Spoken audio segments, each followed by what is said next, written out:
जब हम अपने घर के काम करते हैं तो लगता है ना कोई हेल्प हो जाए तो बहुत अच्छा होता है, लेकिन अगर हेल्प नहीं है, कोई अकेले ही सारे काम करने हैं, तो इसके लिए हमें कुछ टिप्स एंड ट्रिक्स मिल जाए ना, तो उससे हमारे काम जो होते हैं बहुत जल्दी हो जाते हैं और हमें अपने लिए भी टाइम मिल जाता है।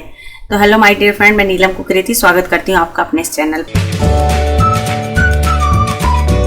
मिक्सी में जब हम दाल वगैरह पीसते हैं तो आपने देखा होगा कि उसकी ब्लेड के आसपास साफ करना थोड़ा मुश्किल हो जाता है, क्योंकि ब्लेड से हाथ कटने का डर होता है। तो ऐसे में आप क्या करो, वो जो जार है उसमें पानी भर दो, नॉर्मल पानी। मिक्सी को एक बार चला के और फिर आप उसको साफ करोगे ना, तो उसमें जितनी भी उसकी ब्लेड के आसपास जितनी भी दाल फंसी होगी ना, पीसने में जो लग गई होगी, तो वो इजीली निकल जाएगी। हाथ कटने का भी डर नहीं रहेगा और इजीली बहुत जल्दी से आपका जो मिक्सी का जार है वो एकदम क्लीन हो जाएगा। उसके बाद इसको थोड़ी देर के लिए, आधा एक घंटे के लिए खुला रख दो, तो इसमें स्मेल जो होगी ना वो भी चली जाएगी। जब भी हम इडली या डोसा बनाते हैं तो उसके लिए हम बैटर तैयार करते हैं। तो बैटर के लिए हम क्या करते हैं कि जैसे हमें इडली बनानी है तो उसका रेशियो रखते हैं हम 3:1, मीन्स 3। अगर 3 कटोरी चावल है तो 1 कटोरी हम दाल की रखते हैं। उसके बाद हम दोनों को मिक्स करके 7-8 घंटे भिगो के अलग अलग फिर इसको हम मिक्सी में पीस देते हैं। उसके बाद ना इसको अच्छे से ना फेंटना चाहिए एक ही डायरेक्शन में। इससे क्या होगा, जो आपकी इडली बनेंगी ना बहुत ही फ्लफी और एकदम से सॉफ्ट होंगी। तो इस तरीके से जो है इडली बनाई जा सकती है। हम अपने पूरे घर की सफाई तो बहुत अच्छे से करते हैं, लेकिन अभी घर के कुछ ऐसे हिस्से होते हैं जो कि जहाँ पर हमें गंदगी नजर नहीं आती, जैसे कि बेड के नीचे हो गया, सोफों के पीछे हो गए। तो इस तरीके से ना इनकी डीप क्लीनिंग जो है वो हफ्ते में या महीने में एक बार जरूर कर लेनी चाहिए। तो यहाँ पर देखो कितना ज्यादा उसके अंदर नीचे कूड़ा रहता है, और इस तरीके से डीप क्लीनिंग करके ना हमारा घर भी साफ रहेगा।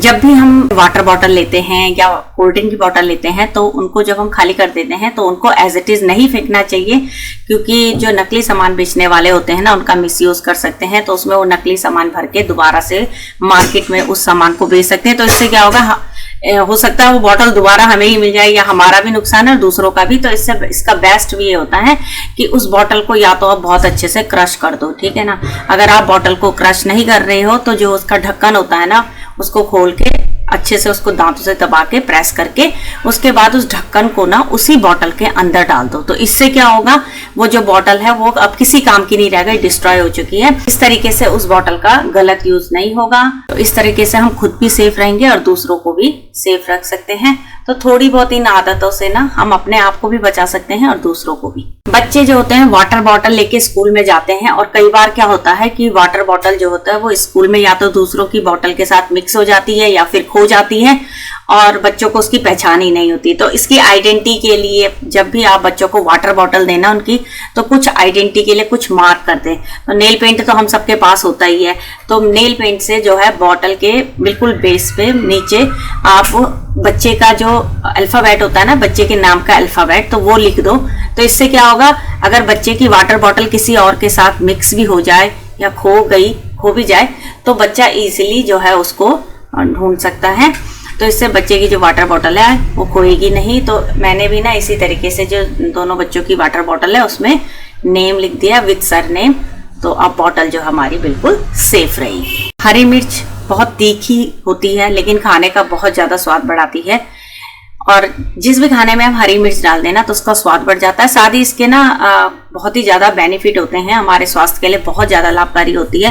लेकिन इसके साथ समस्या ये आती है कि जब भी हम हरी मिर्च काटते हैं ना, अगर वो बहुत ज्यादा तीखी है तो हाथों पे जो है जलन होने लगती है और काम करना थोड़ा मुश्किल हो जाता है, और कई बार तो पूरे हाथ में काफी देर तक जलन होती रहती है। तो इसके लिए जब भी आप हरी मिर्च काटे ना और आपको जरा सा भी महसूस हो कि हाथों में जलन हो रही है, तो उसके बाद आपने लेना है सरसों का तेल। तो इजीली हमारे किचन में सरसों का तेल तो हमेशा ही रहता है। तो सरसों का तेल जो लेके आप हाथों में उसको अच्छे से मसाज कर लो, उससे लगा लो हाथों में। तो इससे क्या होगा, जितनी भी जलन हो रही होगी हरी मिर्च काटने के बाद तो वो सारी खत्म हो जाएगी।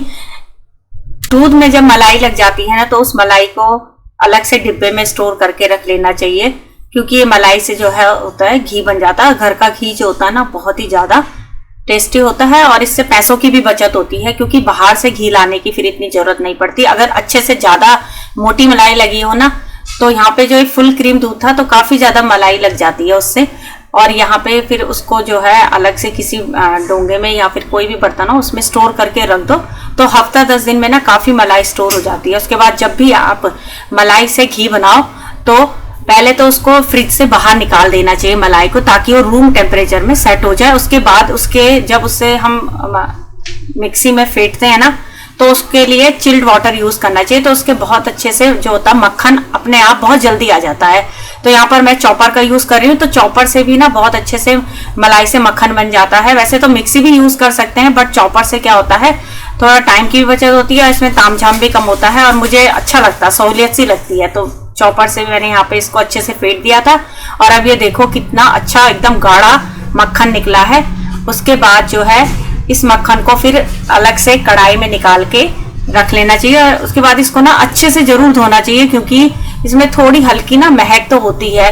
तो जब इसको अच्छे से धो दो तो घी में भी महक नहीं आएगी, बहुत ही अच्छा दानेदार एकदम टेस्टी वाला घी बनेगा। घर का घी तो होता ही अच्छा है। ये जो इसका मिल्की वाटर है ना, इस तरीके से जब ये इसको हम धोएंगे ना तो ये बिल्कुल क्लीन हो जाएगा, हट जाएगा। इसको गिरा दो, ये जो मिल्की वाटर दिखाई दे रहा है इसको गिरा देना चाहिए। उसके बाद जब ये बिल्कुल क्लीन हो जाएगा उसके बाद ही इसका पानी को अच्छे से निथार दो और फिर इसको गैस में रख दो। गैस में रखने के बाद ना ध्यान रखना होता है कि कहीं ये जो घी है ना, अगर हम इसको आंच तेज कर देंगे तो ये जल जाएगा, तो इसको सिम आंच पे ही पकाना चाहिए, तो अच्छे से पक जाता है ये। और बीच बीच में जो है इसको स्पून से थोड़ा थोड़ा हिलाते भी रहना चाहिए। बस यहाँ पे जो है घी बनकर हो गया है तैयार। तांबे के बर्तन ना लगते तो बहुत अच्छे हैं, लेकिन तब अच्छे लगते हैं जब वो साफ सुथरे चमकते हुए रहें। लेकिन तांबा जो है ना वो थोड़ी टाइम बाद ना, मैंने कहा था कि थोड़े टाइम बाद हवा और पानी के जब वो संपर्क में आता है ना, तो वो अपना जो है वो उसका जो कलर है वो एकदम ब्लैकिश हो जाता है और गंदे दिखने लगते हैं। तो जब ज्यादा टाइम नहीं और आपको उसे क्लीन करना हो ना, तो घर में जो है सॉस तो हम सभी के घरों में होता है, तो थोड़ा सा सॉस कटोरी में निकाल के ना इजीली आपने उस सॉस से उस पे एक लेयर इस तरीके से लगा के और बस उसको हाथों से मलते हुए क्लीन करते रहना है। और देखो कुछ भी नहीं इसमें एक्स्ट्रा लगाना पड़ा, हाथों से मलते मलते ही सॉस लगाया उस तांबे के बर्तन में और वो एकदम क्लीन हो गया है।